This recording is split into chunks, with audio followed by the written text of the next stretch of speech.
Welcome to another TOEFL Listening Practice video. In this video, you will listen to a lecture, answer some questions about it, review the correct answers and explanations. Don't forget to subscribe for more TOEFL listening practice.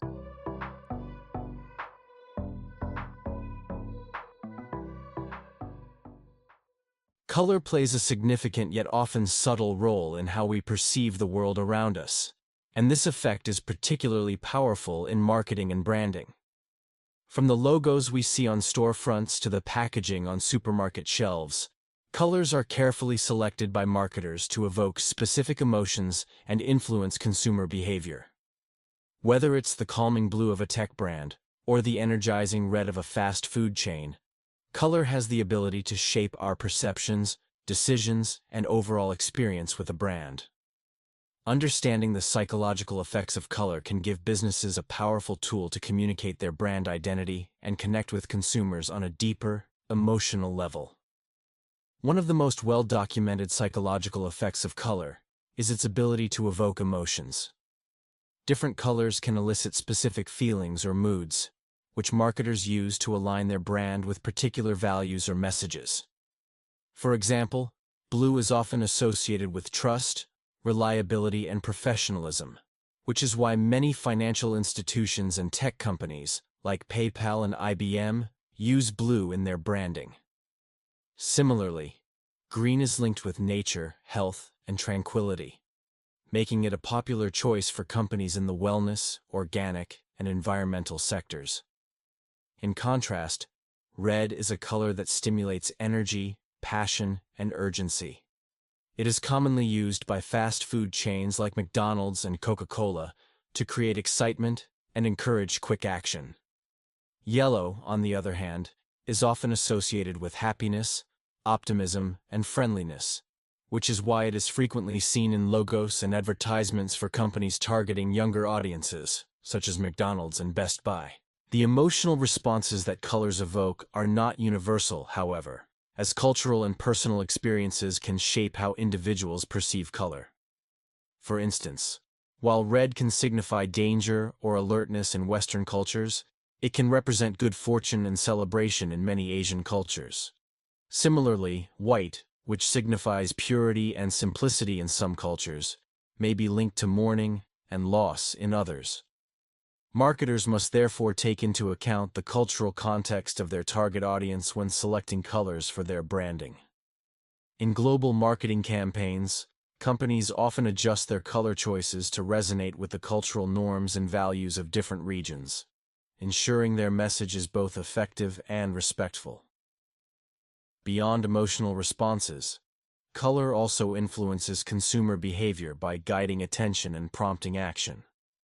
For example, the use of color in call-to-action buttons, such as those found on websites or in advertisements, is strategically chosen to encourage clicks and conversions. A bright, contrasting color like orange or green can stand out on a page and draw the user's eye, increasing the likelihood that they will engage with the content. In addition, the color of a product's packaging can influence purchase decisions. Research has shown that consumers are more likely to choose products that use colors they find appealing or that align with their desired emotional response. The psychological effects of color in branding extend to how a brand is perceived over time. Consistency in color usage across all touchpoints, such as logos, advertisements, websites, and product packaging, helps to build brand recognition and loyalty. Think of iconic brands like Coca-Cola, Nike, and Tiffany & Co., whose colors are so strongly associated with their identities that they are instantly recognizable.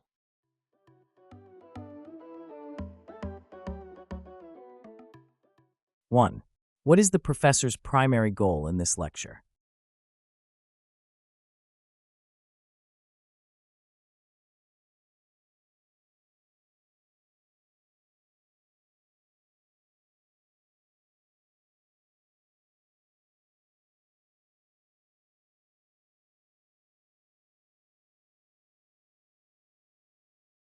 Two, why might a financial company choose blue for its branding?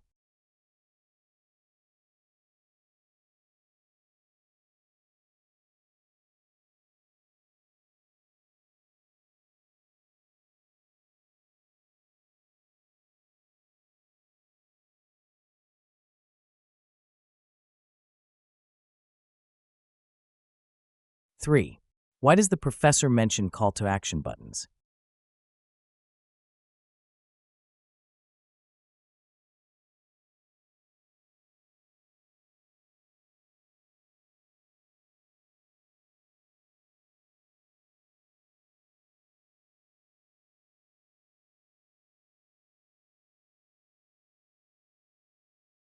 4. What could a luxury brand signal by using dark, rich colors?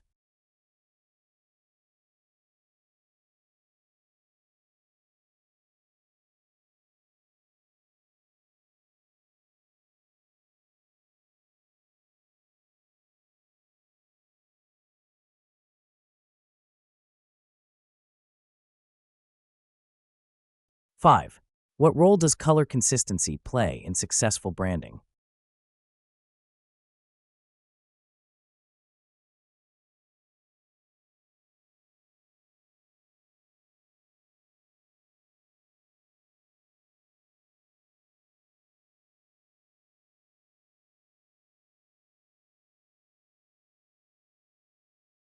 6. What is the professor's attitude toward the role of color in branding?